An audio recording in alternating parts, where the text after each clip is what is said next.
Yeah, go ahead.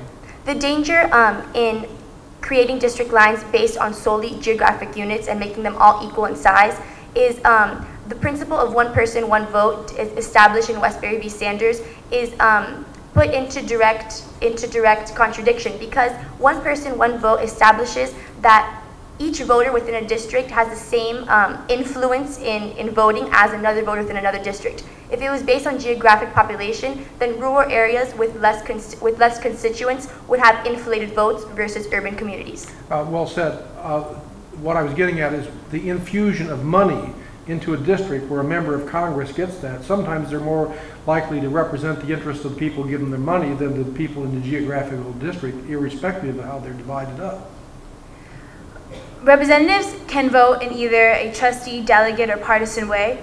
If he's a trustee, then the people are trusting him to vote however he thinks is appropriate. If he's a delegate, he's going to vote how his constituents want. And if he's a partisan, he's going to vote along party lines.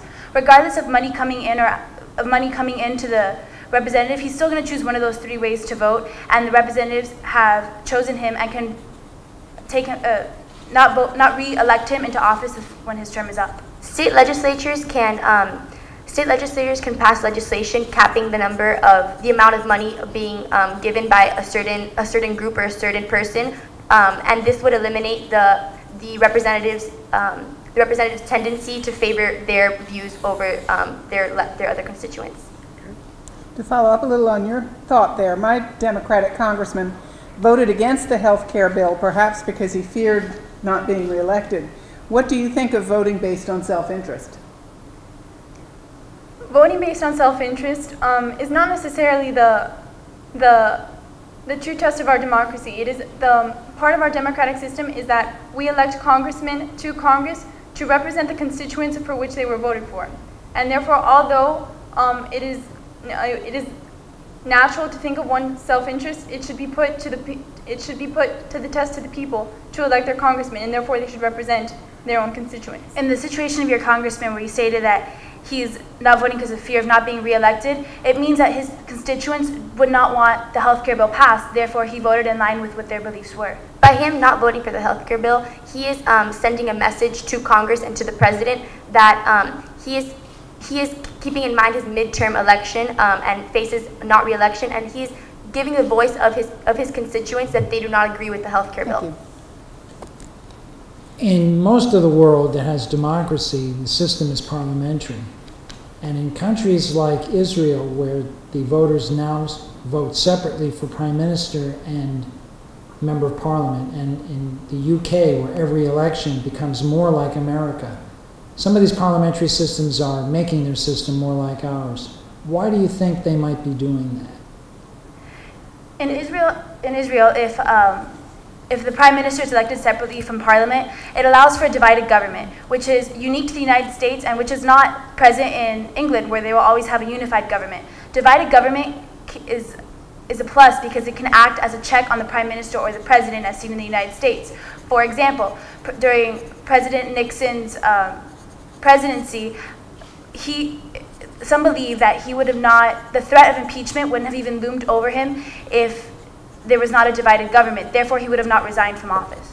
This could also be seen in the now implementation now in the British parliamentary elections now going on in May. That it can be seen that the three-party leaders within the British Parliament are now taking part in American-style television debates, showing that they are now wishing to be more representative of their people, so the people will know more on what their platforms stand for, as seen within.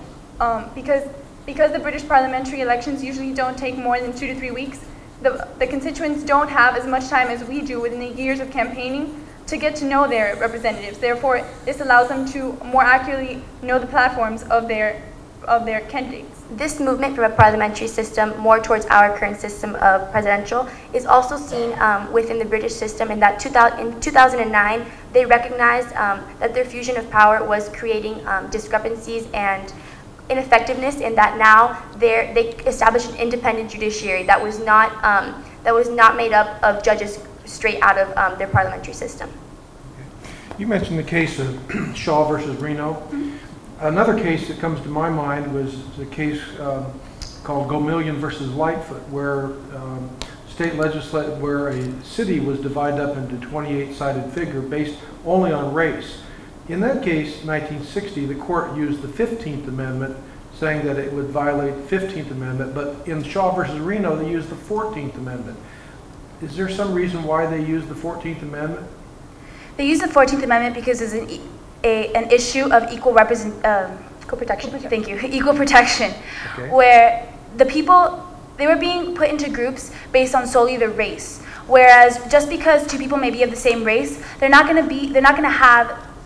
necessarily going to have the same interests. For example, if in Florida they make a district that takes part of, for example, the District 16 in Florida spreads from the Gulf of Mexico all the way to the Atlantic Ocean. If this was done on a racial basis, the people that are living by the Gulf of Mexico are not going to have the same local concerns that the people living by the Atlantic Ocean are going to have. It's directly across the entire state. This was further established in the case of Miller v. Johnson, which used Shaw v. Reno as a precedent in that racial gerrymandering is unconstitutional. Yes. Do you think the bitter partisanship in Congress that we've seen today is partly a consequence of the way congressional districts are drawn?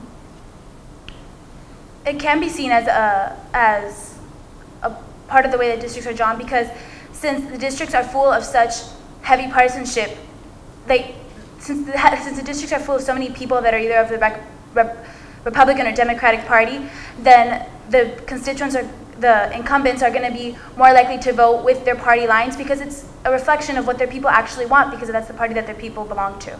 Because state legislators are the ones who draw district lines specifically within their state, they might have a tendency to draw them in cases of gerrymandering, to draw them favoring their political party or what so, therefore contributing possibly to the partisanship within Congress today. The technique of packing, which is a form of gerrymandering in which the minority of the political party in the state legislature is packed into a single district or into fewer districts than they would geographically be accustomed to.